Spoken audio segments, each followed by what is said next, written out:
Les 10 prochaines années seront les 10 années les plus fabuleuses de toute l'histoire de l'humanité. Vous avez 20 ans, vous devriez être fantastiquement optimiste. Ils ne le sont pas. Ils ne le sont pas. C'est un énorme problème parce qu'on a appris à vos enfants que la catastrophe climatique était là, que la seule réponse c'était pas de croissance et la bonne réponse c'était de pas faire d'enfants.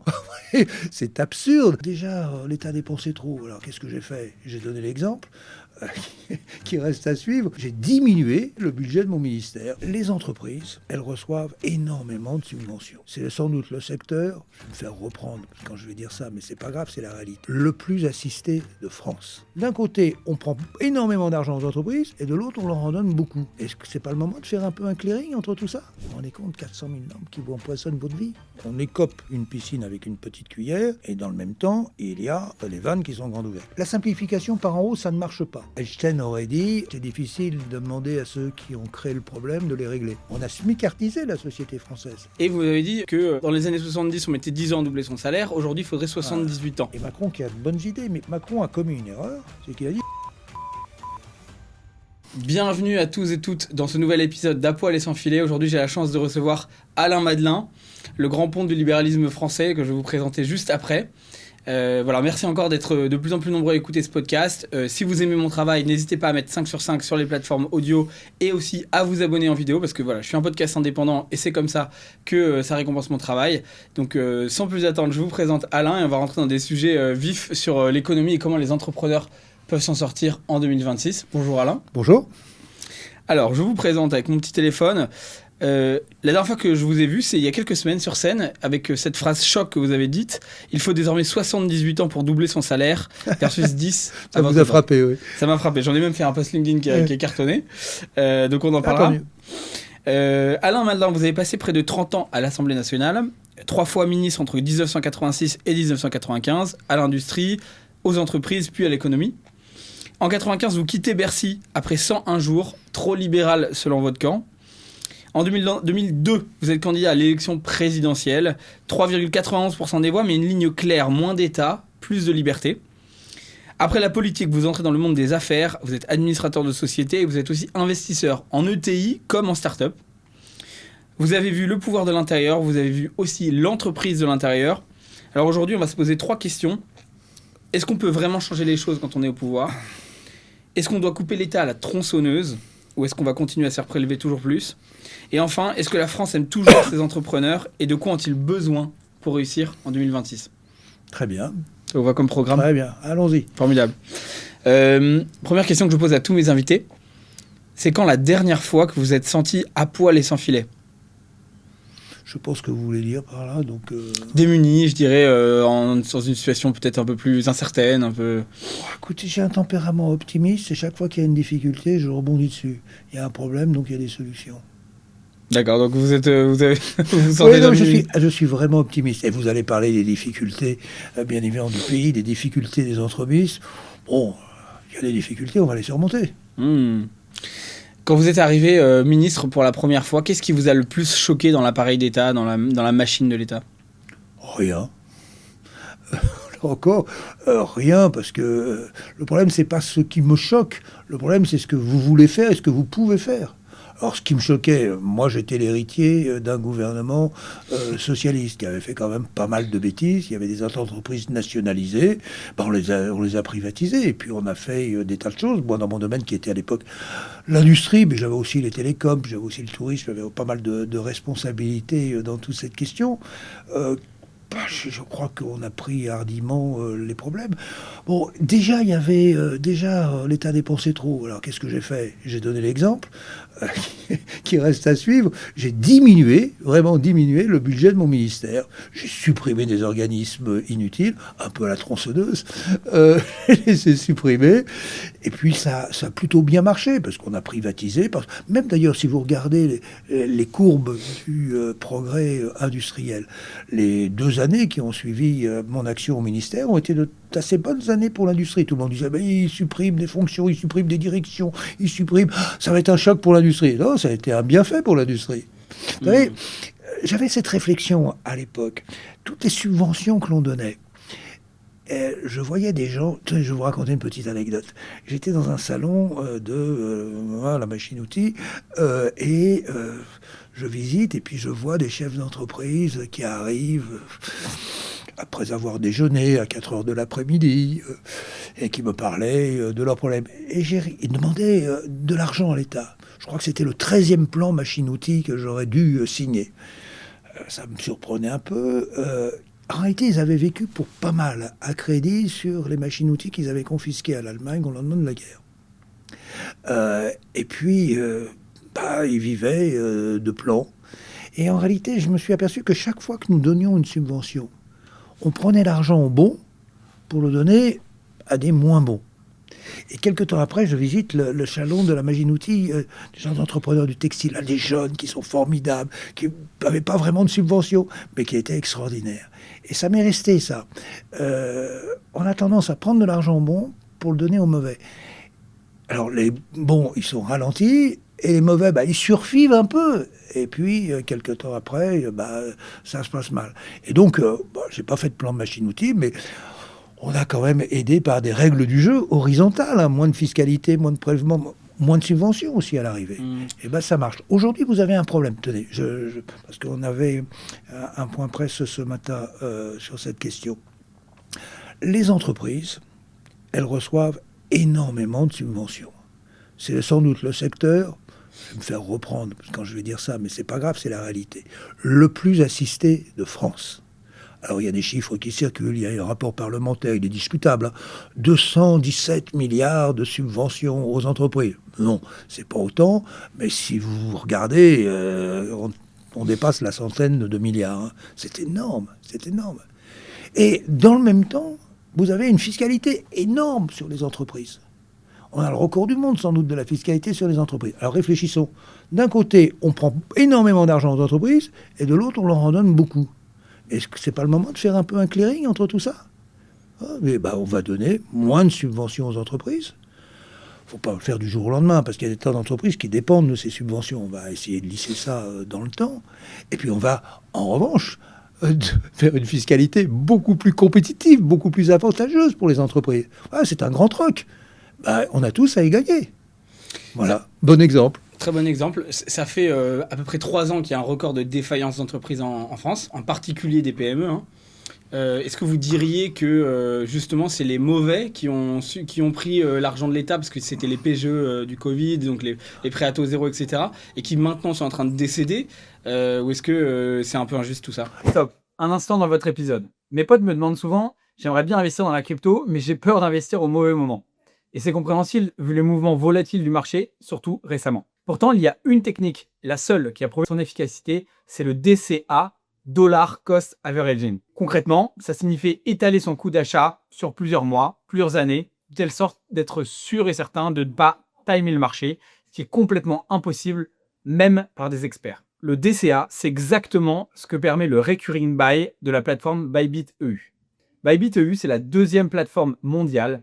Elle est régulée par MiCA en Europe, par l'autorité des marchés financiers. Concrètement, cette fonction vous permet de programmer des achats automatiques sur la crypto de votre choix. Vous définissez le montant, la fréquence et la plateforme s'occupe du reste. Vous n'avez plus à vous connecter toutes les 2 minutes pour faire des achats qui sont en partie conditionnés par vos émotions. Et vous construisez votre position tranquillement et sans effort. Pour bien démarrer, si vous ouvrez un compte Bybit via mon lien en commentaire et que vous déposez 100 USDC minimum dans les 7 jours suivant votre inscription, vous recevrez 20 € en Bitcoin et 20 € en USDC. En plus, j'organise un concours avec 2500 USDC à se partager.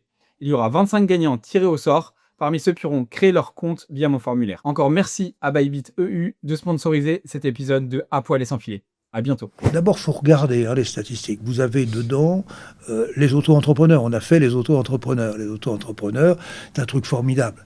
Juste une petite anecdote là-dessus. Quand on a imaginé les entrepreneurs, ensuite c'est Novelli qui les a amenés jusqu'au bout. Mais c'était ministre des entreprises en 1994. On avait fait une réforme pour les entreprises, etc. Et dedans, il y avait la possibilité de faire des auto-entrepreneurs. On l'avait fait, il n'y avait même pas d'internet, il n'y avait rien, on a fait l'ancêtre du statut des auto-entrepreneurs. À ce moment-là, on pensait que c'était parti. Non, parce qu'il y a eu la justice, tribunal des conflits, etc., avec Fabius, qui, quelques temps plus tard, quand les socialistes sont venus au pouvoir, ils ont cassé ça. Ils ont dit non, on ne peut pas être auto-entrepreneur. Vous êtes ou salarié ou vous êtes entrepreneur, mais entre les deux, il n'y a pas de place. Bon. Et donc, il a fallu attendre Hervé Novelli qui a permis la formule juridique, qui a donné l'indépendance juridique enfin aux auto-entrepreneurs. Je ne vais pas rentrer dans le détail, mais c'est ça l'idée. On a perdu énormément de temps. Les auto-entrepreneurs, c'est une formidable vivier, mais il y a beaucoup qui meurent, hein. Il y a beaucoup qui naissent. Il y a plus de berceaux qu'il y a de décès, tant mieux. Mais il ne faut pas compter ça dans le décès des entreprises. Oui, il y a 1,1 million d'entreprises qui sont créées chaque année en France. Hein. Le truc important d'ailleurs dans cette histoire, c'est marrant, c'est que la bonne idée, c'était déjà le mot, auto-entrepreneur. Si vous regardez la cartographie internationale, ça existe dans tous les pays. Mais on appelle ça les self-employed. Je suis auto-employé. Ouais, moitié entrepreneur, moitié salarié. Auto-entrepreneur, c'est quand même plus valorisant. Qu'est-ce que tu fais, toi? J'ai mon entreprise.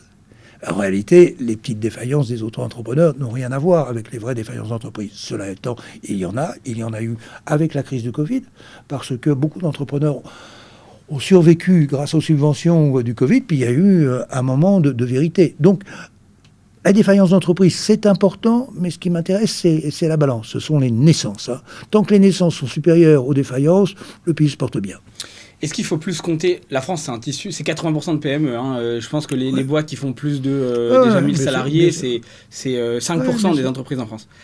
80% c'est des PME. Alors après, des PME ou des TPE. Et donc peut-être qu'effectivement, là-dedans, je ne connais pas exactement le chiffre, mais probablement une grande majorité de TPE, donc d'auto-entreprises. Est-ce qu'il faut parier en France... C'est pas la même chose. Hein. Comment ? Le TPE, c'est pas la même chose. Oui, TPE, ça peut être jusqu'à 5 salariés, mais c'est vrai. Mais bon, dedans, il y a énormément de... Mais selon vous, en France, il faut parier sur quoi? Est-ce qu'il faut parier sur ce tissu de PME? Est-ce qu'il faut parier sur les grands groupes? Est-ce qu'il faut parier sur l'avènement du freelancing, donc des auto-entrepreneurs, puisque c'est le marché du travail déstructuré? Mais c'est la grande famille des auto-entrepreneurs. C'est la grande famille. On a besoin de tout.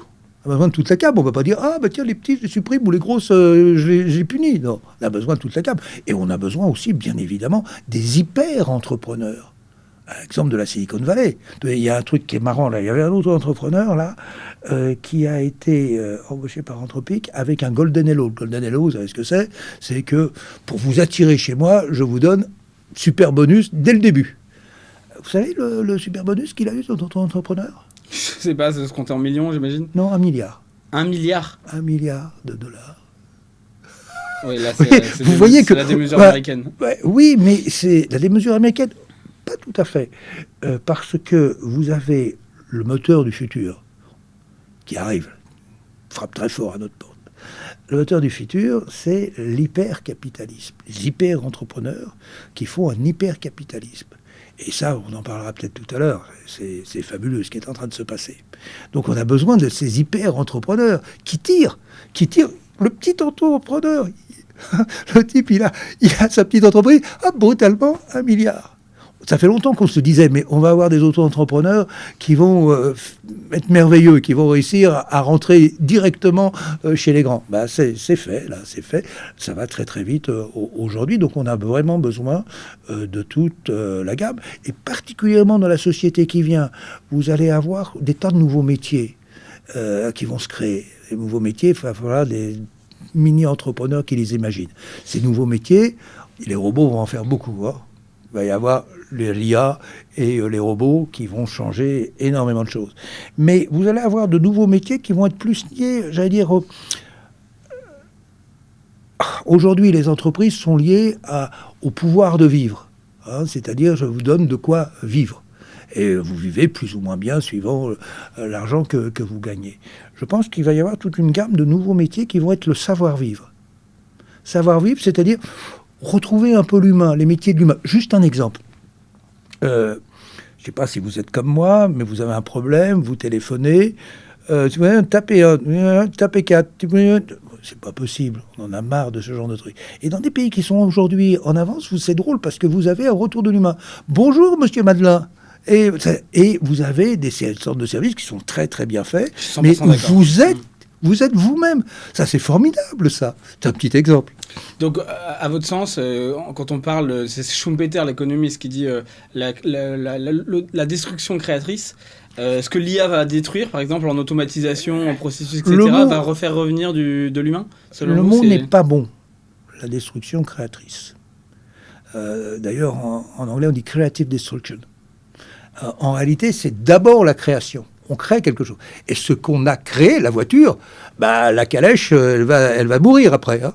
Mais donc, c'est ça qui est important. On ne détruit pas d'abord, hein. On crée. Et le monde qui va est un monde d'opportunités créatives inimaginables. Les 10 prochaines années, vous retiendrez ça, vous avez été frappé par ce que je disais sur la croissance. Les 10 prochaines années seront les 10 années les plus fabuleuses de toute l'histoire de l'humanité. Vous avez un point de vue bien optimiste, parce qu'en effet, en France, on aime bien crier en disant que l'IA va tout détruire, que l'économie est en berne, vous avez fait par les Chinois et les Américains. Aimez, je sais pas, je peux pas le faire, j'ai pas de tableau, mais je vais essayer de vous le dire. En réalité, nous ne vivons pas une crise. Nous vivons une mutation de la civilisation. Il y a eu la civilisation agricole, pas de croissance. Vous avez eu ensuite la civilisation industrielle, disons 1760-1770, la civilisation industrielle qui arrive, et puis là, de la croissance. Hein, je mélange du travail, je mélange du capital, je mélange le génie du créatif, et puis ça fabrique de la croissance. Dans le premier cas, la richesse, elle produit quand même un peu de la violence. Hein. L'esclavage, le servage, les guerres, le pillage, c'était quand même ça. Hein. Là, c'est tout à fait différent. Là, la richesse, c'est le talent humain qui va fabriquer de la richesse. C'est un bonus, à la différence de précédemment. Et puis là, on a muté. Allez, 1970, la vraie mutation, le choc du futur, un livre formidable qui était à relire d'Alvin Toffler. 1970, c'est aussi l'invention du premier microprocesseur, l'Intel 4004. Hein. C'est-à-dire notre entrée dans la civilisation de la connaissance numérisée. Et là, allez, zéro de croissance, un petit peu avec la société industrielle. Et là, qu'est-ce qui se passe ? Ce qui se passe, c'est une croissance exponentielle. 1970, la première chips. Vous dites, aujourd'hui, on est en 2025. On a dû faire un progrès considérable. D'ailleurs, le progrès, il est dans votre poche chez le smartphone. Vous avez plusieurs dizaines de millions de fois l'informatique qui a envoyé un homme sur la Lune. Donc, c'est extraordinaire ce que l'on a fait. Mais imaginez qu'en 1970, j'ai commencé à tracer la courbe du progrès. La courbe du progrès, c'est la connaissance numérisée, c'est la loi de Moore. La vitesse, c'est-à-dire qu'on multiplie la vitesse par 2 tous les 2 ans. Tous les 2 ans, puis ça... Et imaginez que je me donne 2045. C'est tout de suite, 2045. C'est dans 20 ans. 2045 comme sommet. Je donne la date de 2045 parce que dans la littérature de la Silicon Valley, ils avaient un peu ça comme sommet. Ils disaient, c'est là où vraiment l'intelligence artificielle aura dépassé l'intelligence humaine, ce sera un sommet merveilleux. Donc, nous partons en 1970. Nous montons, et j'arrive en 2045, à la vitesse de la loi de Moore. Je double tous les 2 ans. Nous sommes 20 ans juste avant. Nous avons fait déjà 55 ans. Vous savez à quelle altitude nous sommes ? Non. Vous n'êtes pas un matheux. Les matheux, c'est la loi, c'est une exponentielle. En réalité, doubler la vitesse tous les ans, c'est une exponentielle. Donc j'ai commencé là, je suis en 2025, j'ai fait... Le sommet de l'Himalaya, c'est 8848 mètres. 8848 mètres. J'ai fait 8 mètres. 8 mètres. Et maintenant, c'est ce qu'on appelle dans une exponentielle, c'est le pied de l'exponentielle, c'est le moment de l'explosion. Nous sommes là. Oui, et nous allons faire les 8840 mètres. Les 8500, nous allons les faire dans les 20 ans qui viennent. Et encore, maintenant, les gens se disent, avec le quantum, avec etc., ça va peut-être encore aller plus vite. Donc, les 10 prochaines années sont les 10 plus fabuleuses de l'histoire de l'humanité. Et vous n'avez pas peur quand même, parce que, évidemment, tout ça, c'est un pouvoir énorme, une transformation radicale de la société, de l'économie, etc. Non, mais ça vous explique que je suis optimiste. Oui, mais j'entends, mais c'est-à-dire que pour vous, par exemple, Quand on dit c'est dans le film Batman, hein, pour reprendre une référence assez triviale, mais qui dit un grand pouvoir doit s'accompagner de grandes responsabilités. Bien sûr. Donc on a des dirigeants qui sont de plus en plus radicaux dans leur façon de fonctionner, hein, qu'ils soient de droite ou de gauche, socialistes ou libéraux, on s'en fiche, mais un Trump qui est quand même essaie de faire intervenir l'État, en tout cas sur le plan sécuritaire, de façon beaucoup plus forte. La Chine, évidemment, c'est un totalitarisme. Ça arrive aussi en Europe. Vous ne craignez pas que ce pouvoir beaucoup plus important, de manière générale, la technologie beaucoup plus importante, ça pèse sur la liberté des gens, vous qui êtes libéral? Alors, je n'avais pas pensé à la citation de Batman, mais c'est quand même vrai que pour un libéral, la liberté, c'est pas la liberté sans frein, c'est la liberté avec la responsabilité. Et c'est un énorme problème, peut-être qu'on en dira un mot tout à l'heure, mais aujourd'hui, on a rogné les libertés, et du coup, on a un phénomène, c'est la Boétie, hein, la servitude volontaire, on a un phénomène qui est un phénomène un peu de servitude, on s'habitue à la servitude. C'est dramatique, parce que du coup, la servitude, elle vous enferme. Et plus un pays a de servitude, moins il va pouvoir saisir les opportunités du progrès. Et c'est le problème de la vieille Europe, là, en ce moment, qui a quand même tourné un peu le dos à la responsabilité, qui encadre de normes, etc. La preuve, d'ailleurs, c'est que vous avez une innovation immédiatement, dès le berceau. Vous avez toute une série de normes qui arrivent, etc., pour freiner cette innovation. Le CNRS vient d'interdire l'usage de l'IA. Oui, j'ai vu ça. Il y a quelques raisons. Mais bon, globalement, vous avez raison. Bon, c'est dingue. C'est absolument dingue ce que nous vivons aujourd'hui. Les Américains s'en moquent parce qu'ils disent, nous, on invente quelque chose. Pendant ce temps-là, les Européens, ils inventent la réglementation. Donc, ça fait sourire rire, mais il y a un peu de vrai. Donc, la liberté, bien sûr, elle s'accompagne de la responsabilité. Mais le monde qui vient, c'est ça.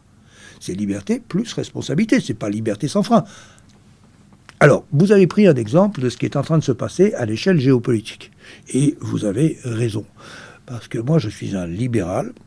Et le libéral que je suis, avant d'être un économiste, on est des philosophes. C'est-à-dire que le libéralisme, il commence, 4 siècles avant Jésus-Christ, Sophocle, Antigone. Le méchant Créon, la gentille Antigone, c'est plus compliqué que ça, mais admettons, la gentille Antigone qui dit « Au-dessus des lois que les hommes peuvent faire, il y a les lois de la nature qui ne peuvent m'interdire d'enterrer mon frère. » Et effectivement, Créon, avec quelques raisons de la raison d'État, voulait interdire à Antigone d'enterrer son frère. Et ça, c'est l'éveil de la conscience. C'est-à-dire qu'au-dessus des lois des hommes, il y a quelque chose là, c'est la conscience. Et le libéralisme, c'est ça, c'est-à-dire au-dessus de la force, il y a des droits innés en tant qu'être humain, vous et moi, que nous avons en tant qu'être humain. C'est pour ça qu'ils sont universels d'ailleurs. La Déclaration des droits de l'homme, elle sera universelle. Elle s'appellera aussi déclaration, parce que c'est bien l'idée que ce ne sont pas les hommes qui ont inventé les droits de l'homme. On les déclare parce qu'on pense qu'ils sont déjà dans la nature. Ouais. On ne fait que les révéler. Et donc, ça, c'est essentiel, parce que dans les droits de l'homme, il y a d'abord ce triomphe du droit sur la force. Le pouvoir doit être asservi à une idée supérieure. D'ailleurs, c'est ce qui se passe, en principe.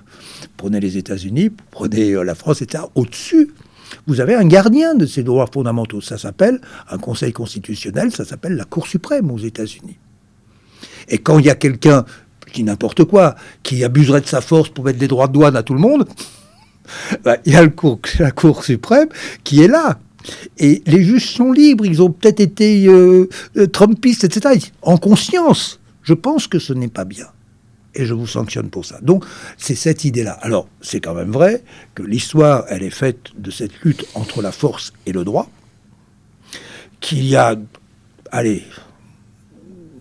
plupart du temps, le triomphe de la force, mais qu'il y a des périodes de droit. Même la monarchie, avant d'être absolue, la monarchie, c'était l'idée qu'il y avait les lois fondamentales du royaume. Et il y avait même, à l'époque, chez les rois, cette formule merveilleuse. Quand quelqu'un venait leur demander quelque chose, les lois fondamentales du royaume me mettent dans l'heureuse impuissance de faire ce que vous me demandez.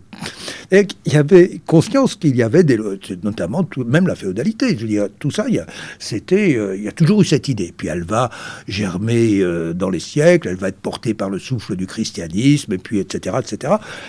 Donc, c'est cette idée qui va s'affirmer. Et on pouvait penser, avec la chute de l'Empire soviétique, avec l'évolution que l'on voyait en Chine, etc., que maintenant le droit, il avait quand même triomphé pour quelque temps. Patatras, les empires totalitaires, le retour de Poutine, l'Iran, la Chine, la Corée, etc. Et hélas, les États-Unis aujourd'hui. Donc c'est un vrai problème. Je ne vous le cache pas, je pense que c'est un problème éphémère. Mais peut-être que je me trompe. Mais je pense quand Xi Jinping a fait voter il y a déjà 10 ans le fait de pouvoir être président à vie ou que Poutine n'a pas l'intention de céder le pouvoir, et que Trump, on se demande aussi qu'est-ce qui est éphémère, quoi. Comme vous le voyez en Chine, il a été obligé d'emprisonner, je ne sais pas très bien comment ça se passe, mais le chef d'état-major de l'armée. Pour nous qui étions des observateurs, on savait qu'il y avait quelque chose qui se préparait là. Malheureusement que Xi Jinping l'a su aussi, et ça a donné ces arrestations. Mais regardez tous ces dictateurs. Ils vivent dans des voitures blindées, ils se déplacent dans des trains blindés. C'est pas par la peur de l'étranger, c'est par peur de leur propre peuple. Donc voilà, c'est pas la conscience, c'est dans les têtes de chacun. Et à un moment donné, il y a toujours une minorité de gens qui se disent non, mais on peut pas continuer comme ça. Et en plus, comme c'est de la violence, vous regardez ce qui se passe en Iran, c'est sanglant, souvent. Et il est évident que aucun homme n'a été tué ni torturé. Et, ça prouve bien qu'il y a des droits un peu supérieurs qui existent chez tous les hommes et dans tous les empires.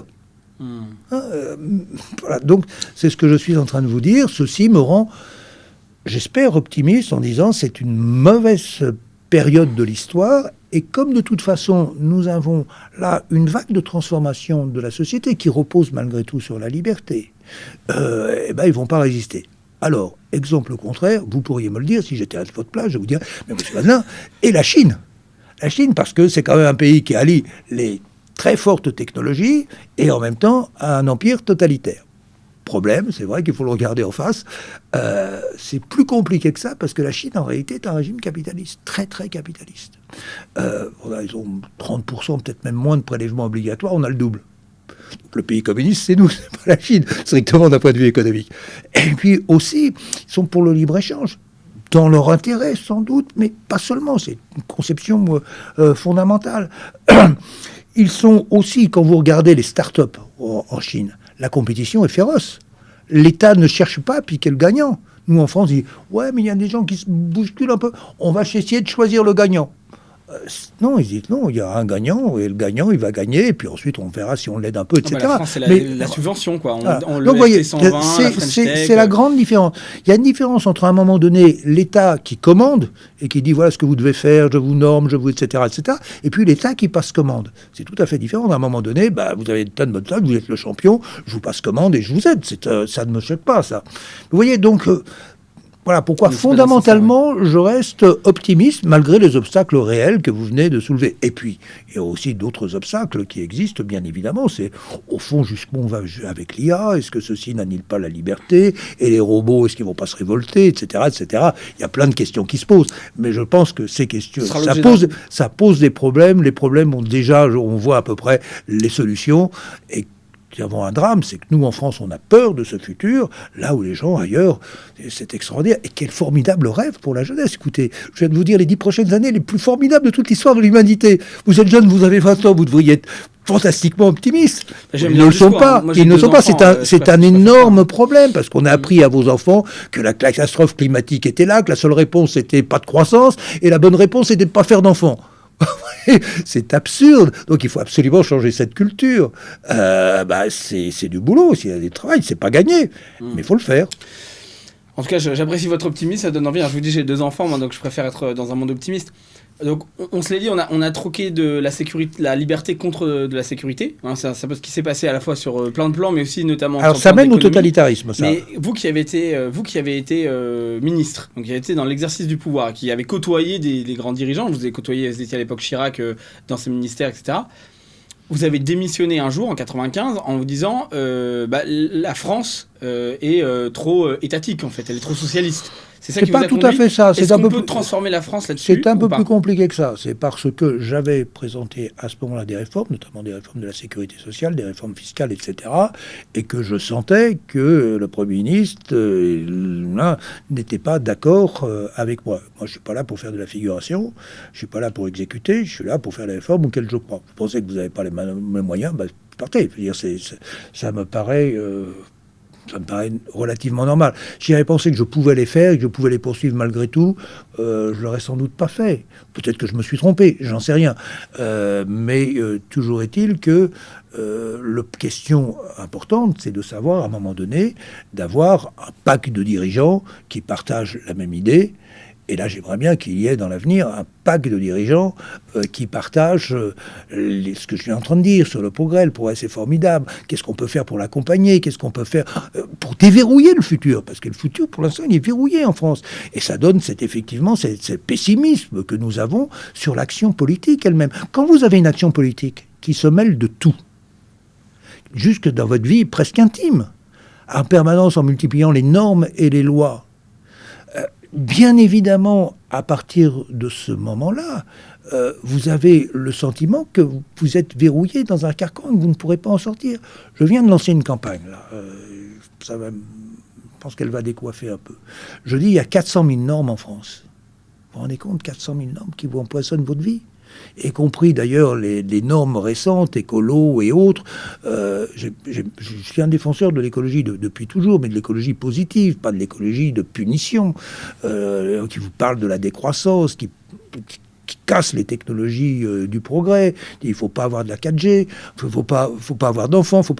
Attendez, c'est dingue. Seul le progrès permettra de réparer les dégâts de la société industrielle. Cette partie-là. Et c'est parti, d'ailleurs, cette vague de progrès. Elle est là. Mais en revanche, on vient vous enquiquiner dans votre vie quotidienne pour vous dire, vous devez faire ceci, vous devez faire cela, vous devez faire ce... Ouais, c'est un normistan, c'est une talibanisation de notre pays. Puisque... il y a ce qui est halal et il y a ce qui est haram. Le bien, nous sommes là, nous sommes au fond les dirigeants du bien et vous comprendrez plus tard. C'est dans votre... Mais non, les gens comprennent aujourd'hui qu'on ne peut pas continuer comme ça, qu'il faut arrêter ce délire des normes. Donc 400 000 normes. 400 000 normes, vous faites un peu le calcul. On en supprime 200 par an, etc., quelque chose comme ça. Imaginez que je triple la vitesse de la suppression des normes. Enfin, aujourd'hui, c'est pas qu'on en supprime, c'est qu'on en rajoute à chaque fois. Attendez. Oui, on en rajoute, bien évidemment. On écope une piscine avec une petite cuillère, et dans le même temps, il y a les vannes qui sont grandes ouvertes. Ça, c'est une évidence. Mais imaginez, allez, je ferme les vannes.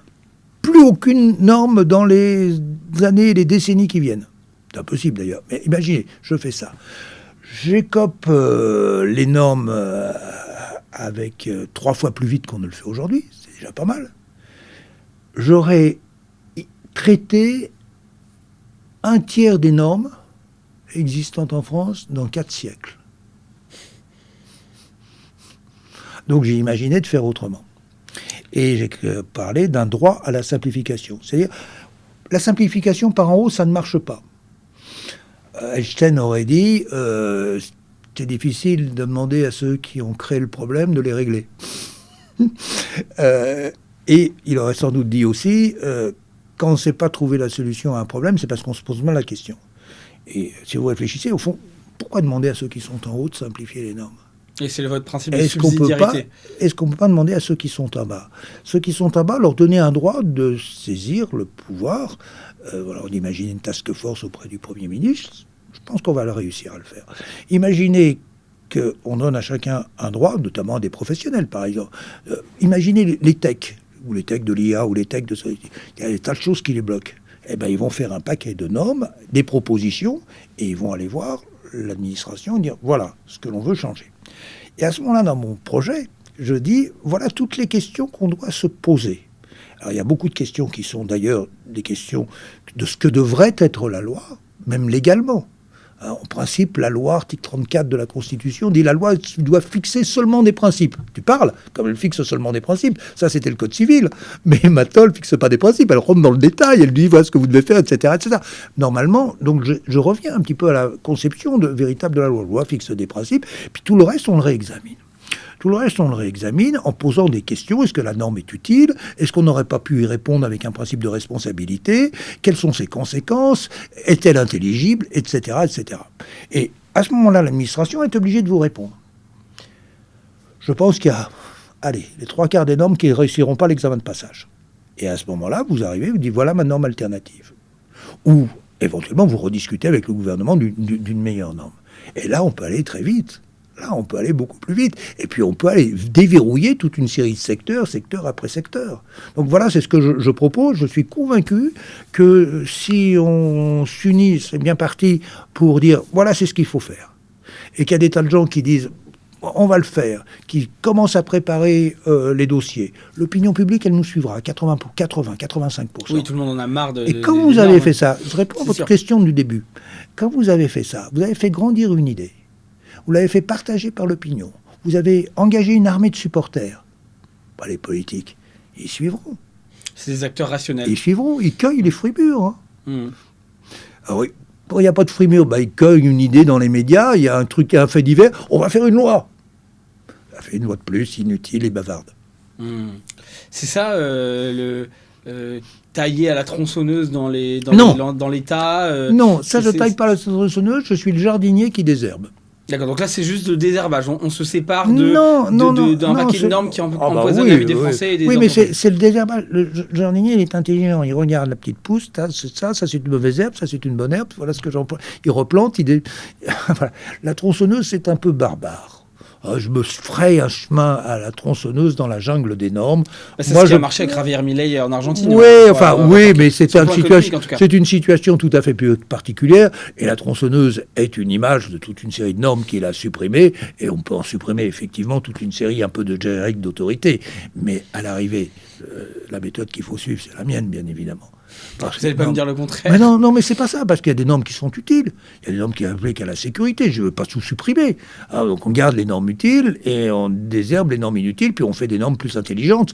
Voilà, la tronçonneuse, c'est un peu comme couper à la hache dans les budgets. Pas très intelligent de couper à la hache. C'est-à-dire pour vous, il ne faut pas virer de fonctionnaires, il ne faut pas couper de ministères, il ne faut pas réduire l'État obèse, il ne faut pas réduire le nombre de ministres, tout simplement, et donc de ministères. Attendez, toute ma vie était le contraire, donc ne me faites pas dire ce que je n'ai pas envie de dire. Je vous ai dit tout à l'heure que j'avais commencé par couper dans mon ministère, couper des directions, couper, etc., des subventions, etc. Donc je ne dis pas le contraire.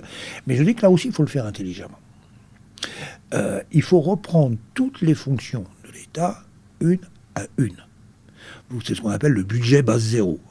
C'est pratique un peu les entreprises. On imagine qu'il faut tout reprendre à zéro. Et puis, chaque action, vous vous posez la question, peut-on l'exécuter autrement d'ailleurs? Parce qu'il y a des tas de choses qu'il faut rendre à la société civile. Quand vous avez, à l'heure actuelle, 55%, 56% de dépenses publiques, c'est énorme. Vous avez un gros moteur public. 56% du PIB, en fait. Du PIB. Et que vous avez un moteur de 45% de la société marchande, il faut déplacer la frontière. C'est pas possible. Si j'étais en Chine, j'aurais 30 et j'aurais 70. Donc, il faut déplacer la frontière. Alors, la déplacer comment? Par cet examen-là. Est-ce que cette fonction-là, est-ce que quelqu'un pourrait la faire mieux? Première question. Et ensuite, qu'est-ce qu'on peut faire? Est-ce qu'on peut la mettre en concurrence? Question importante. Est-ce qu'on peut l'exécuter autrement, etc. On a toute une liste de questions, on en a 50 de questions pour passer une à une tous les secteurs publics à cette grille d'analyse. Et de façon, à partir de zéro, de recommencer prudemment, avec un peu de temps, mais de regarder ça. Ensuite, vous avez une autre question qui se pose. Est-ce que c'est pas une méthode barbare qui va mettre les gens dans la rue? Bonne question. Il faut en tenir compte. La France, c'est pas l'Argentine. La France, c'est pas l'Amérique. Qu'est-ce que c'est que la France? Si vous pensez par rapport à d'autres pays, l'Allemagne, qu'est-ce que c'est? C'est un peuple. L'Angleterre, qu'est-ce que c'est? Oh, c'est une démocratie. L'Amérique, qu'est-ce que c'est? Oh, c'est l'idée de la liberté. Enfin, jusqu'à peu. Et la France, qu'est-ce que c'est? La France, c'est un État.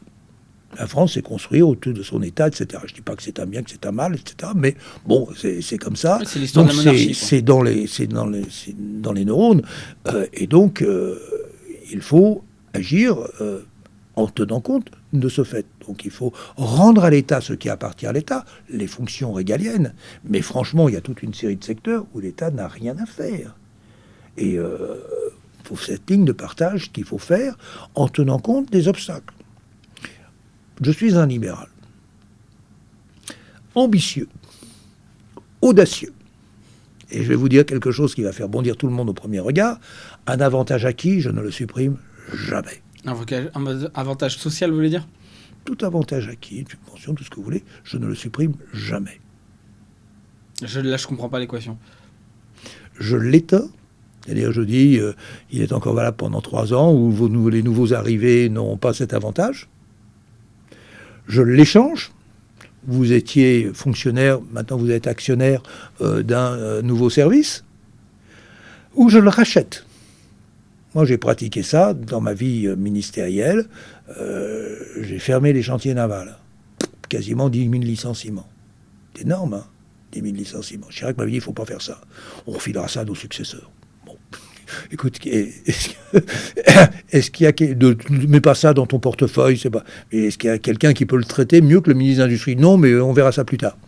Et moi, je vais le traiter. Ben oui, mais tu vas te planter, et si tu te plantes, je ne te garderai pas au gouvernement. Ben, je vais essayer de réussir. Et qu'est-ce que j'ai fait ? J'ai fait 2 choses. La situation était relativement facile à régler. Pour moi, pas pour eux. Vous aviez des gens qui étaient salariés d'entreprises qui étaient totalement en déficit. Et en réalité, si vous faisiez le compte, ils étaient, sur 2 ou 3 ans, la somme que ça coûtait à l'État par emploi, c'était 20 millions de francs de l'époque, ou 25 millions de francs de l'époque. Je dis, bah, écoutez, je vais racheter votre emploi. Vous partez, mais vous avez un capital de 10 millions. La même chose. Certains se sont mis à son compte, certains, etc. C'est-à-dire que vous avez donné de l'argent, vous avez subventionné des salariés qui étaient licenciés. Mais j'y gagnais. J'avais vu Balladur, j'étais arrivé avec un petit schéma pour lui dire, voilà, monsieur le ministre des Finances, cher Edouard, si on continue, comme le dit Chirac, ça va nous coûter tant. Maintenant, je te propose, on partage. La moitié, c'est une économie pour toi, l'autre moitié, c'est pour aider à racheter les situations des gens qu'on va licencier. Donc vous avez économisé de l'argent et, voilà. Et vous avez rendu content des salariés qui ont pu rebondir. Et j'ai fait autre chose, toujours un bon libéral, on supprimait des usines, des chantiers navals. Au passage d'ailleurs, il y avait une crise de surproduction en Europe. Et ça a permis de renforcer Saint-Nazaire, qui est aujourd'hui un chantier tout à fait exemplaire dans le monde. Donc c'était à l'arrivée une bonne opération industrielle. Mais dans les zones en question, on fermait les chantiers navals. Donc j'étais allé voir le commissaire à la concurrence de l'Europe, et qui était un ami en plus, un libéral, donc ami. Et je lui ai dit, moi je vais te régler le problème de la surproduction. Mais en échange, je te demande pour les zones dans lesquelles je provoque ces licenciements, la clause de la fiscalité la plus favorisée en Europe. La clause de la fiscalité la plus favorisée en Europe sur l'impôt sur les sociétés, c'était avec l'Irlande, c'était 0%. Donc je lui ai dit, je prends 0% d'impôt sur les sociétés pendant 10 ans. Et on a merveilleusement réindustrialisé ces zones. Voilà. Vous voyez, c'est des trucs comme ça. Donc là, ce ne sont pas des grands principes. Là, ce sont des habiletés. Et il n'est pas interdit à un homme politique audacieux d'être habile. J'entends. Ensuite... vous avez déclaré récemment que les socialistes ont toujours dans la tête l'idée que c'est la dépense publique qui va actionner la croissance. Il n'y a pas que les socialistes. Pas que les socialistes. Mais on a l'impression aujourd'hui que quel que soit le gouvernement, qu'il soit de droite, ou en tout cas le parti politique, qu'il soit de droite ou qu'il soit de gauche, le modèle économique, c'est toujours le même, c'est augmenter les impôts, et puis c'est, de manière générale, augmenter la dépense publique pour générer de la croissance. Est-ce que ça a changé par rapport à votre époque? C'est toujours la même chose? Est-ce qu'il y a vraiment quelque chose à faire? Parce que vous me décrivez des choses qui ont l'air alléchantes. Je pense que les gens qui nous écoutent se disent mais génial, Alain Madelin, il est très optimiste, il nous propose plein de solutions, on peut même faire des trocs et racheter des emplois. Formidable. La réalité, c'est que ça ne se passe pas. Donc pourquoi ça ne se passe pas? Parce que nous avons une génération politique qui ont biberonné à l'étatisme. La maladie. Commencer par qui? Commencer par Mitterrand, par Chirac, par... D'abord, vous avez tous les... Au lendemain de la Seconde Guerre mondiale, vous avez des hommes politiques qui ont contribué à cette reconstruction. C'était des grands commis de l'État, tout à fait admirables, tout à fait admirables, mais qui ont donné un rôle important à l'État sur l'économie dans une période de reconstruction. Une fin de guerre, c'est un peu une économie de guerre, donc j'ai rien à dire là-dessus, au contraire. Mais dans le même temps, les hommes politiques faisaient d'énormes promesses. Et on a distribué. Ces promesses, quand vous regardez avec un peu de recul de l'histoire, c'était des fausses promesses. Elles créaient de l'inflation. Le système à l'heure actuelle, à l'époque, créait de l'inflation. Et donc, je vous promets quelque chose, mais je vous paye en monnaie de singe. Puisque l'inflation, c'est un impôt caché. Donc on a eu un impôt caché pendant toute cette période. Ensuite, l'inflation s'est écroulée dans les années 70, ensuite de la politique monétaire qui a été menée par les États-Unis. Elle s'est écroulée. Et comment payer nos promesses? On a eu un truc formidable, on va s'endetter. On s'est endetté. Et on est arrivé à un moment donné où on ne peut plus s'endetter. Donc, tous les gens du toujours plus de cette période, il faut aujourd'hui, ils se heurtent à un plafond et il faut qu'ils fassent du toujours moins. Là, ils ne sont pas outillés pour. On est un socialiste de faire le toujours moins dans les dépenses sociales. Et vous lui demandez quelque chose, c'est une mission impossible. Je le comprends tout à fait. Donc, il y a une autre solution. La solution, c'est non pas le toujours plus, non pas le toujours moins, mais le toujours mieux. C'est-à-dire, ça veut dire quoi? Ça veut dire que alors là, je suis encore optimiste. Nous avons deux bonnes nouvelles. Je vous les annonce. La première bonne nouvelle, c'est que l'État dépense au-dessus des moyens des Français. La seconde bonne nouvelle, c'est que aujourd'hui, notre système, nos dépenses publiques sont devenues totalement ingérables. L'État est lourdement inefficace. Vous allez me dire, ce sont de mauvaises nouvelles. Alors, je retourne, je deviens optimiste. L'État dépense au-dessus des moyens des Français, c'est vrai, mais les Français produisent largement en dessous de leur capacité. C'est vrai aussi. L'État est inefficace, formidable. C'est une réserve de productivité, si on sait faire les bonnes réformes. Et ce que je viens de dire est vrai. D'un côté, on a un potentiel de croissance, fiscalité, normes, pour faire simple sur les entreprises. Efficacité de la dépense publique, repenser toutes les dépenses publiques, je vous ai expliqué la méthode BBZ, et finalement, à l'arrivée, quand même, ça consiste à décharger d'un certain nombre de choses que les entreprises pourraient mieux faire, et pour d'autres, introduire de la concurrence. Si vous n'avez pas de concurrence, vous ne pouvez pas gérer. Je prends l'exemple de la santé, de l'hôpital, etc. Qu'est-ce qu'on gère? Vous avez des chiffres, vous avez des tas de fonctionnaires qui font manier des chiffres, etc. Mais tous ces chiffres ne sont pas des prix. Un prix pour une entreprise, il se détecte quand vous êtes sur le marché et que vous avez de la concurrence. Pas de concurrence, ce sont des tarifs. Moi, je ne sais pas gérer un système social avec des tarifs. À ce moment-là, en 95, c'était déjà ce que je disais en voulant réformer la sécurité sociale de l'époque. D'ailleurs, cette réforme, introduire de la concurrence, je l'avais négocié avec Blondel. Je raconte des histoires, mais je ne les avais racontées, mais des histoires que j'avais négociées avec Blondel l'été 95.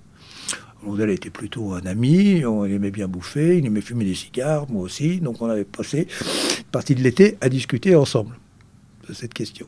Et j'avais négocié le fait, un petit peu à l'allemande, si vous voulez, les caisses de sécurité sociale, mais en concurrence régionale, comme elles le sont en Allemagne, et puis aussi la possibilité pour des mutuelles d'être assureurs au premier euro. Ça va être un peu compliqué peut-être pour vos spectateurs, mais ça veut dire quoi? Ça veut dire que vous avez un bon exemple en France d'une caisse qui est bien gérée, c'est la caisse d'Alsace-Moselle, parce qu'ils ont un statut particulier. Et la caisse d'Alsace-Moselle fait en même temps l'assurance principale et l'assurance complémentaire. Ça, c'est un bon truc, parce que vous avez une caisse qui est responsable de la totalité de votre santé. Vous ne cherchez plus à vous disputer, ça c'est à toi, ça c'est à moi, etc. Et vous avez donc, si elle est responsable de la totalité de votre santé, elle est incline à la préservation de votre santé, notamment la prévention. Et donc, permettre à une mutuelle, ailleurs en France, d'être assureur au premier euro, c'est-à-dire de prendre le service complet, ou à une caisse d'assurance sociale de prendre l'assurance complémentaire et aussi de faire le service complet, c'est une réforme économique en réalité, mais c'est une réforme fondamentale. Vous avez toute l'expérience internationale le montre, c'est comme ça que vous faites des économies, parce que vous avez, au lieu de faire des économies sur la santé des Français, vous faites une économie de la santé. Et c'est voilà une bonne réforme. On a tous à y gagner, ce genre de réforme. Et vous n'arrêtez pas de dire d'ailleurs que, concrètement, si je résume votre propos que vous dites sur les plateaux télé récemment, c'est la France se smicardise, la France est devenue pauvre. C'est autre chose. Ça. Et vous avez dit, c'est ce que je prenais en introduction, cette phrase que dans les années 70, on mettait 10 ans à doubler son salaire, aujourd'hui il faudrait 78 ans. Alors les gens ont rétorqué d'ailleurs, il y avait de l'inflation, vous me dites qu'il n'y en avait plus en 1970, je vous avoue que je me c'est pas tout à fait ça. Est-ce que du coup c'était mieux avant ? Est-ce qu'aujourd'hui, encore une fois vous qui êtes optimiste, c'est quoi l'optimisme là-dedans ? Il y a deux observations dans votre question.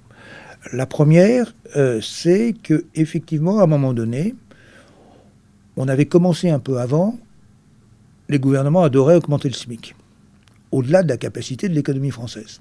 Alors qu'est-ce que l'on faisait ? On augmentait le SMIC. Je suis le Premier ministre qui a augmenté le SMIC plus que le précédent, etc. Tout le monde était content, on augmentait le SMIC.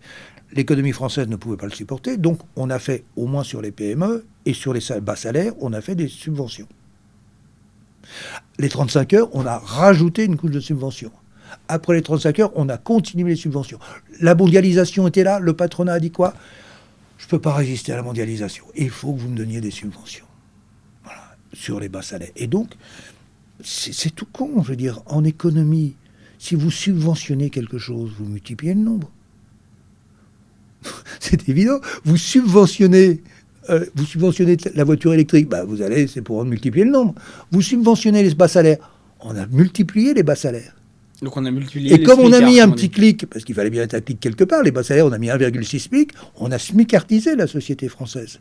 Je l'ai dit à l'époque, dès le début, des décennies maintenant, mais c'est évident pour un économiste basique vous dira ça, mais c'est une erreur économique. L'erreur économique, elle est importante, parce que ça signifie qu'à ce moment-là, au lieu d'aller chercher la compétition par le haut, on a voulu faire la compétition par le bas.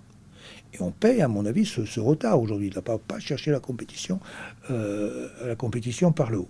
Alors la croissance, un autre point. La croissance, c'est fondamental. L'exemple que vous avez pris est le suivant. C'est-à-dire qu'à 3% de croissance, vous multipliez par rapport au PIB. Vous multipliez par rapport au PIB par 3. Ça n'a rien à voir avec l'inflation. Là, c'est juste les chiffres... normaux. La règle des 72, la vieille règle des 72, pour ceux qui ne la connaissent pas, j'ai 3% de croissance, je divise 72 par 3, ça fait 24. Donc je double tous les 24 ans. Je double tous les 24 ans. Il sort d'où juste ce chiffre de 72 pour les gens qui nous écoutent ? C'est un truc mathématique. D'accord, ok. Vous embêtez pas avec ça, mais la règle des 72. Je prends, j'ai 10% de croissance, je multiplie 72 divisé par 10, je multiplie par 7, je multiplie par 7, je vais doubler le PIB tous les 7 ans. Voilà, c'est simple. Avec 0% avec 1% de croissance, vous doublez tous les 72 ans. Quoi. La richesse double tous les 72 ans. La richesse globale d'un pays double tous les 72 ans. Et si vous avez un peu moins de 1, comme ça nous arrive, grosso modo, c'est à 100 ans, c'est la Saint-Glinglin. Et donc, dans ce cas-là, c'est la lutte de tous contre tous. Pourquoi ? Parce que si quelqu'un a gagné de l'argent, il l'a forcément pris à moi. En tout cas, c'est ce que les gens pensent. Vous retombez un peu sur ce que j'appelais mes 4000 ans de civilisation agricole. Zéro croissance. Et à ce moment-là, vous aviez d'ailleurs dans les églises la condamnation morale de la richesse. Ouais. On la retrouve un peu ça, condamnation morale. Tax Zuckman, etc. C'est condamnation morale légère. Ça nous est pris, il faut qu'on retrouve notre dû. Et c'est la lutte de tous contre tous. Et ça tient. Vous voyez, le sentiment de justice sociale, il est un peu lié à ça. Il est indexé sur la croissance. Bon. Quand vous êtes je suis à 7% de croissance, la richesse double tous les 7 ans. Les chauffeurs, la locomotive qui tire le train, les types gagnent un paquet de pognon. Je m'en fous, parce que moi je suis dans le train. Je suis monté dans le DCV, je ne suis pas resté sur le quai de la gare. Vous voyez comme c'est important ce genre de choses. Donc la croissance, c'est l'essentiel. Et donc 3% de croissance, si on avait 3% de croissance, le moral, tout serait différent aujourd'hui en France. 3% de croissance, c'est bien sûr à notre portée. J'ajoute autre chose. C'est que 3% de croissance, c'est bien, ça serait formidable. Attendez, mais je vous ai parlé du Nouveau Monde tout à l'heure. Il y avait un papier l'autre jour dans le Financial Times qui disait on va vers quoi en matière de croissance? Alors il y avait ceux qui disaient au moins 7, il y avait ceux qui disaient 10, il y avait ceux qui disaient plus de 20.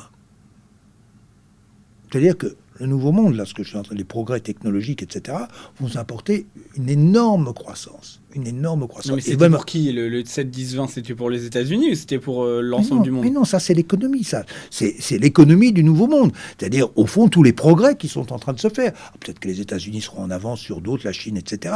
Mais c'est une vague.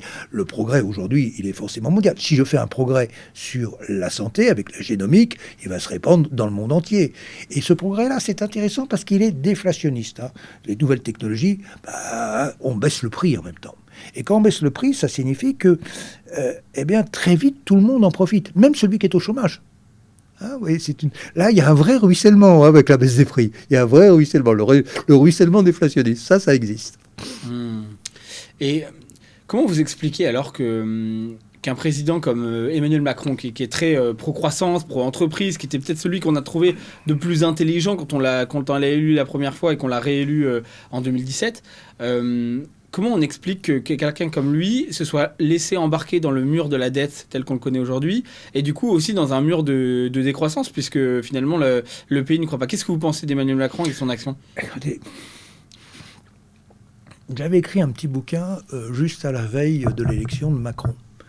Il n'était pas candidat, je tiens à le préciser. J'avais fait un petit bouquin. Donc en 2012. Ouais. Et donc à ce moment-là, j'avais écrit qu'il y avait un créneau aujourd'hui pour rassembler un espace au centre, pour rassembler les gens qui en avaient un peu marre des deux côtés et qui avaient un espace. Et c'est ces espaces-là, donc j'avais plutôt raison, d'ailleurs, c'est ces espaces-là qu'a pris Macron. Et je disais, il y a un risque, c'est que on veuille ramasser les technocrates de gauche et les technocrates de droite. Si tous les technocrates du monde vous laissent donner la main. Il y avait une sorte de risque. Et c'est un petit peu ce qui s'est fait quand même à l'arrivée. C'est-à-dire qu'il y a eu un gouvernement très technocratique, très encore étatiste dans sa tête, et Macron qui a de bonnes idées. Mais prenez un exemple, tenez, la réforme des retraites par points. J'ai écrit un bouquin de 300 pages là-dessus il y a très très longtemps, donc je défends la retraite par points, et ça a été un gâchis terrible, pour deux raisons. La première raison, que la retraite par points, ça s'appelle une retraite à la carte, ça s'appelle une retraite choisie. Je ne vais pas la vendre en tant que retraite par points. Moi, j'ai toujours vendu la retraite à la carte ou la retraite choisie. 75% des Français sont pour. Hein. La retraite par points, qu'est-ce que c'est que ce truc? Bon, la retraite par points, c'est une méthode de calcul de la retraite choisie. Et cette méthode de calcul, elle n'a rien d'original. Disons on la retrouve à la J-Carco. Donc vous dites, je fais une retraite par carte, on la gérera comme... je fais une retraite à la carte, on la gérera comme la J-Carco. Pas obligé de rentrer dans le détail, que les gens ne comprennent rien. Macron a commis une erreur, c'est qu'il a dit, je vais... Bon, il n'a pas su comprendre cette réforme, ni la gérer, il a été mal géré par le gouvernement. La deuxième erreur, il n'a pas su communiquer sur ça, c'est pourtant simple. La deuxième erreur, c'est de dire, je vais tout rassembler, tous les régimes de retraite, même ceux qui marchent bien, je vais tous les mettre dans un seul pot. Attendez, c'est le contraire, on peut laisser vivre chaque régime de retraite. En plus, le point, c'est formidable, parce que c'est une monnaie, c'est un token, on peut parler aujourd'hui, c'est un token qui va circuler entre les différents régimes de retraite. Aucune raison d'aller... mettre tout ça dans un même moule technocratique, one size fits all, et tout le monde a la même pointure. C'est absurde. Et en plus, il y a une deuxième absurdité, c'est que Édouard Philippe a dit, oui, mais retraite par carte, d'accord, mais à 64 ans pour tous. C'est la carte ou c'est... Vous voyez, c'était absurde. Donc, elle est arrivée avec un monstrueuse présentation, qui habille les gens dans la rue, etc., à tort, parce que c'est une bonne idée, hein, et elle reste, à mon avis, d'actualité. Mais il fallait savoir la vendre, il fallait surtout pas imaginer que l'on mettait tout le monde dans le même moule. Ça, c'est un réflexe technocratique abominable. Mais vous voyez ce que je veux dire, c'est que les gens se demandent, et ce serait intéressant d'avoir votre point de vue, c'est que on avait pour la première fois un président qui est techno-friendly, qui est pour la simplification, qui est pro-business, qui est moderne, enfin, c'était toute l'image qui dégageait.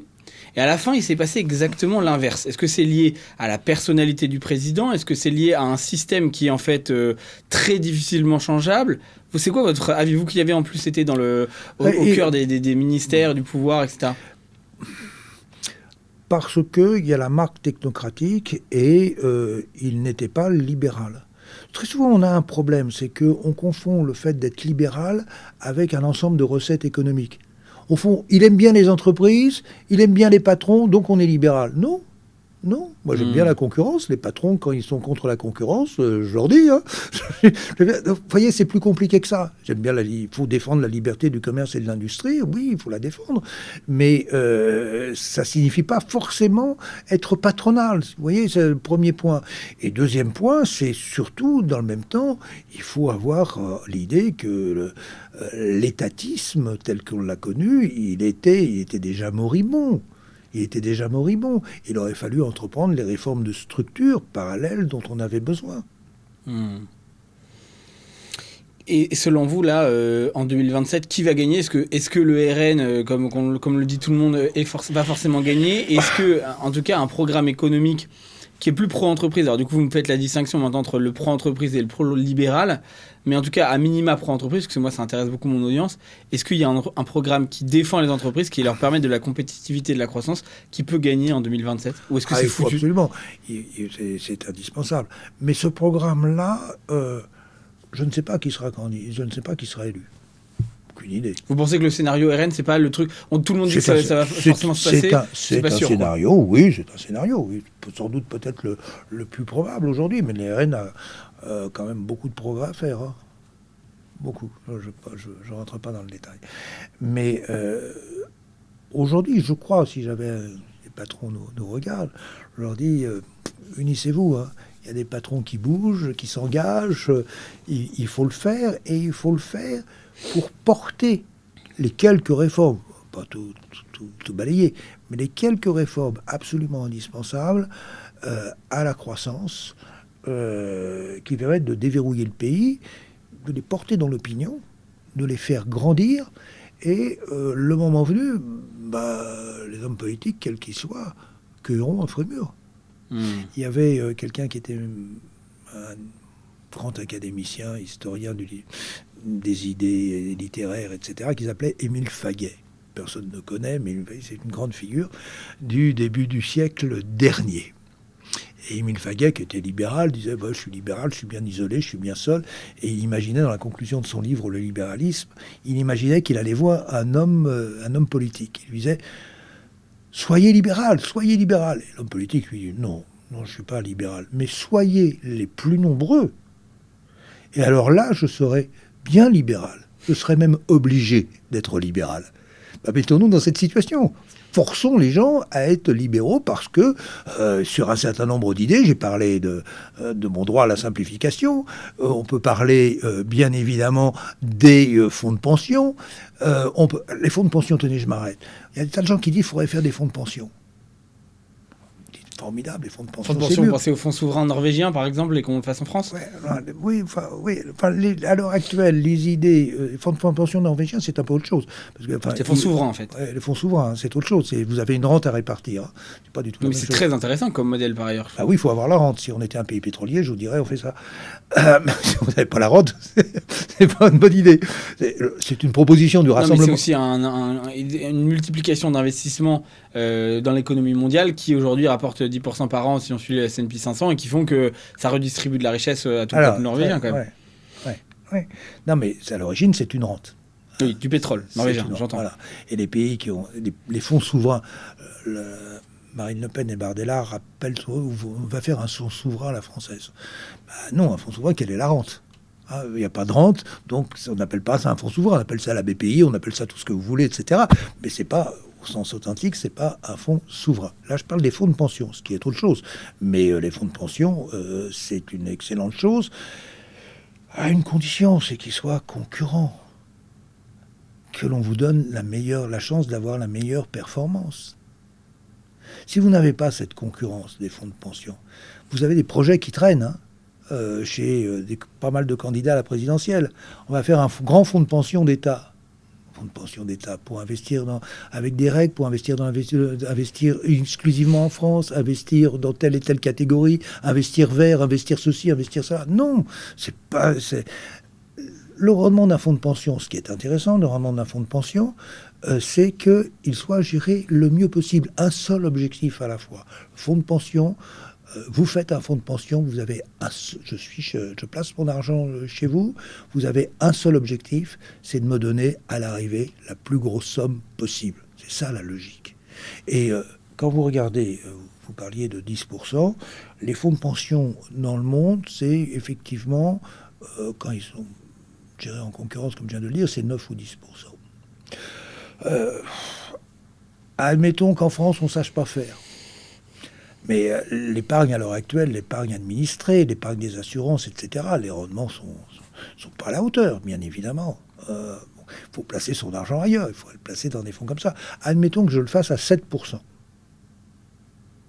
À 7%, ma petite règle des 72. Donc, en réalité, je multiplie par 16 je multiplie par 16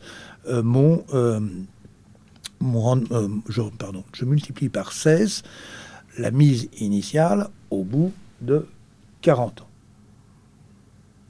C'est bien ça. Bah oui, c'est une très bonne performance. C'est-à-dire que vous avez le choix à l'heure actuelle. J'essaie de vous convaincre. Je vous dis, écoutez, vous avez la possibilité de garder votre retraite par répartition. Si elle fait un petit peu plus que ce que vous gagnez aujourd'hui, ça sera bien. Elle peut faire un petit peu moins, mais c'est ça mon objectif. Et puis moi, j'arrive et je dis, non, mais vous pouvez gagner 16 fois plus. Qu'est-ce que vous préférez ? Bah oui, mais la question est dans le vous pouvez. C'est-à-dire que le Français, il a l'habitude d'épargner dans le livret A, alors pas de prendre des risques, quoi. Alors, ce qu'il faut, bien évidemment, on va garder la retraite par répartition, mais j'admire ceux qui sont capables de faire des prévisions de ce que sera la croissance, le truc, etc., dans 40 ans. J'en sais rien, je ne sais pas le nombre de robots qu'on aura, peut-être qu'on sera aidé par une super croissance, etc. Vous voyez, la difficulté sur la retraite par répartition. En revanche, sur un étage supplémentaire de capitalisation, je sais faire des pronostics, oui.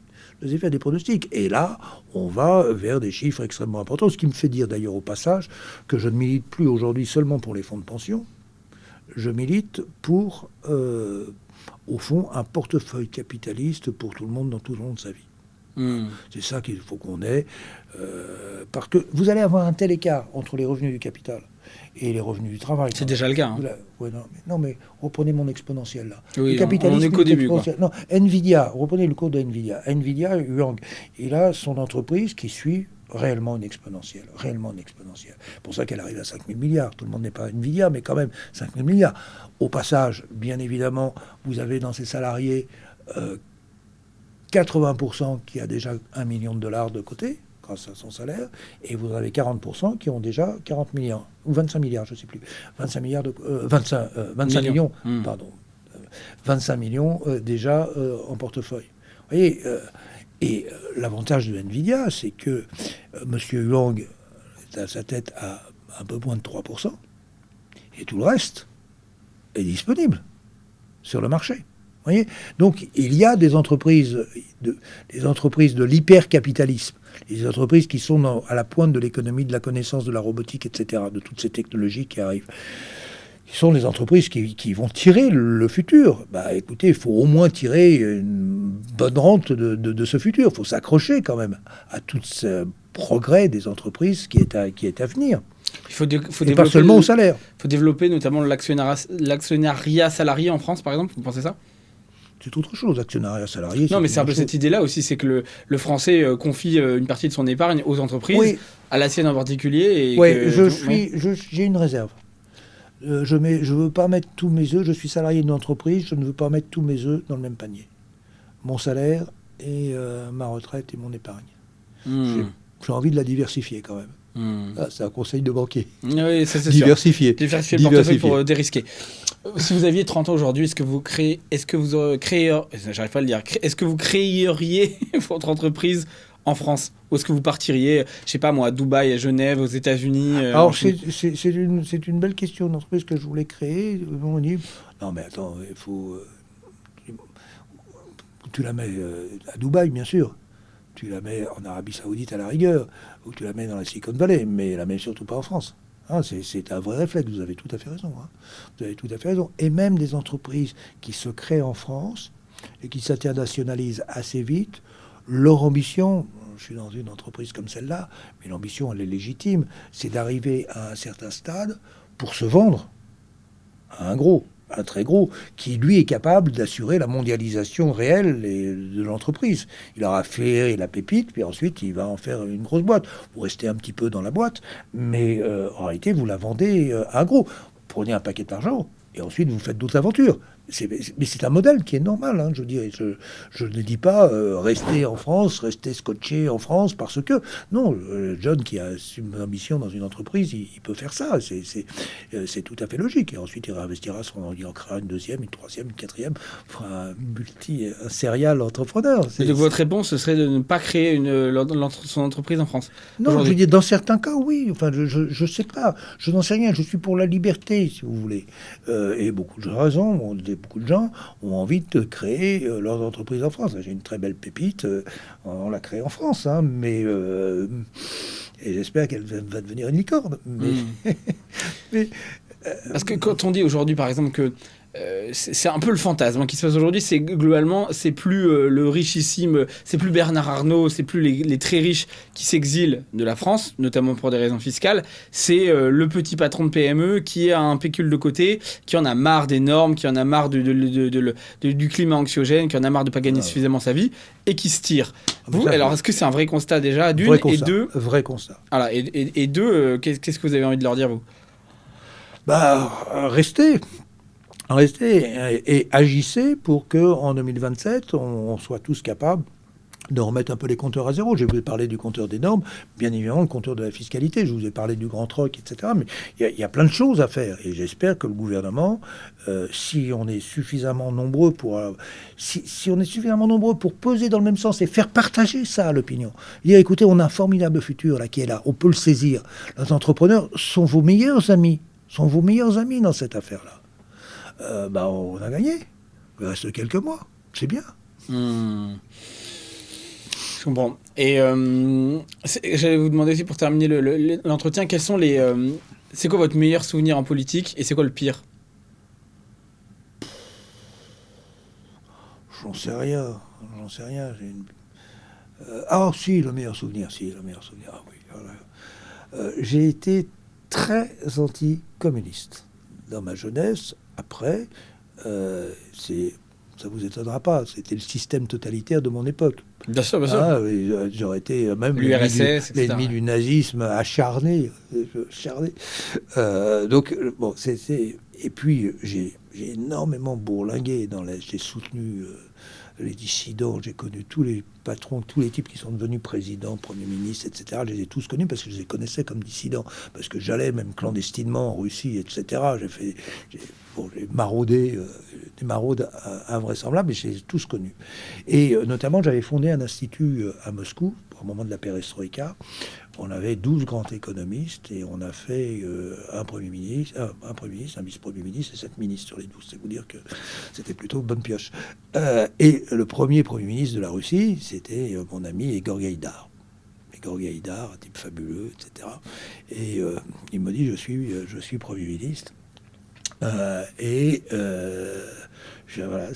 c'est sous Gorbatchev, du coup, ou c'est oui, sous Eltsine. Sous Eltsine, d'accord. Et je suis Premier ministre. Et j'arrive. Et je prends un avion privé que mettait à ma disposition une entreprise qui avait intérêt. Je précise, parce qu'elle avait misé tellement sur le système communiste qu'elle avait intérêt à avoir une entrée dans le nouveau régime. Donc s'il n'y avait pas d'abus de bien social, mais quand même c'était pratique. Donc j'arrive Et Georg Gaïdar, j'arrive au Kremlin, moi qui avais été anticommuniste. Si vous m'aviez dit un jour que je rentrerai au Kremlin, je l'aurais jamais cru. Et donc je rentre au Kremlin, accueilli, et on va déjeuner. Il ne savait même pas où était sa salle à manger à l'époque. Vous dire, le soir, c'était le soir. Je suis guidé. C'était donc vraiment le tout début. On a passé une nuit extraordinaire à refaire la Russie, à refaire des tas de choses, etc., à refaire la monnaie, à refaire le rouble.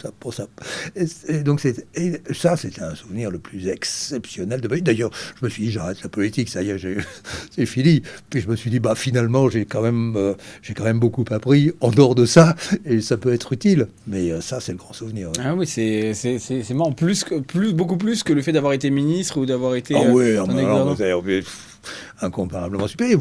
C'est le moment où l'histoire bascule. Et l'histoire bascule, c'était votre rêve. Imaginez un jour la chute de ce régime.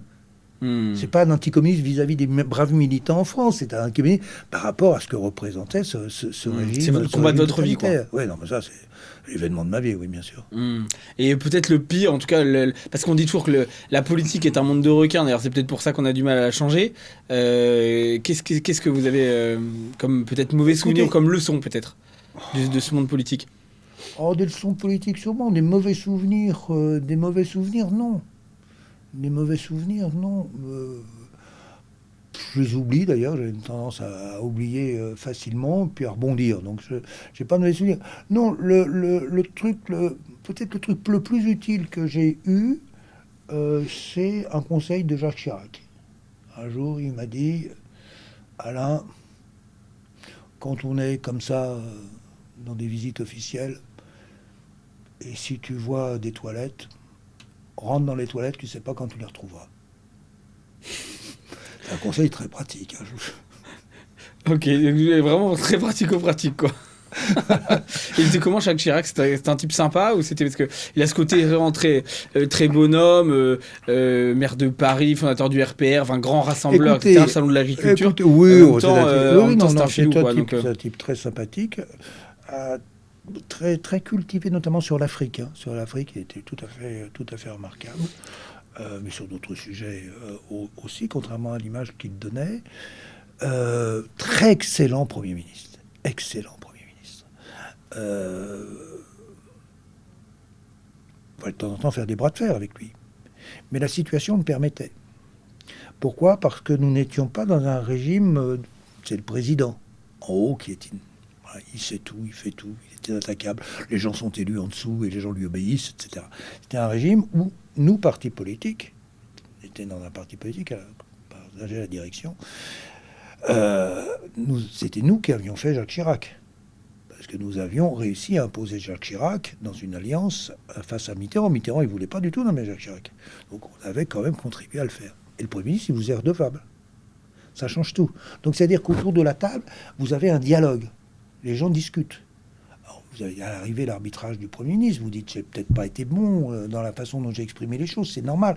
Ou peut-être qu'après tout, j'avais tort. J'en sais rien. Mais en tout cas, c'est un gouvernement intelligent. J'ai participé à un deuxième gouvernement intelligent avec Balladur. C'était encore la cohabitation. Vous voyez, c'est pas le système monarchique, l'absolutisme monarchique du président de la République. C'est une forme de libéralisme au sein des institutions. Oui, enfin, la discussion intelligente. Donc Jacques Chirac était un bon Premier ministre, je peux le dire. Oui. Et puis ensuite, j'ai fait sa campagne en 95 parce que j'estimais que c'était un moment qui aurait pu être un moment libéral. D'ailleurs, il a fait une campagne libérale en soi. Ça a changé après, mais j'ai un très bon souvenir de Jacques Chirac, en dehors de ce petit conseil pratique qu'il m'a donné. Et ok, super. Et pour terminer, dernière question, qu'est-ce qui vous donne encore envie d'agir et de vous battre pour ce pays, pour tronçonner l'État obèse, pour changer le libéralisme? Mon optimisme et le sentiment aussi aujourd'hui, parce que je pourrais faire tout à fait autre chose, ce que mon proche, ma famille d'ailleurs, mais j'ai le sentiment de pouvoir être utile, c'est-à-dire avoir emmagasiné, j'en ai peut-être montré ça au passage dans cette interview, mais beaucoup de réponses utiles à des questions qu'on se pose. Et avec, en plus, ce formidable appétit d'avenir. Qu'est-ce que ça serait beau si on réussissait à déverrouiller?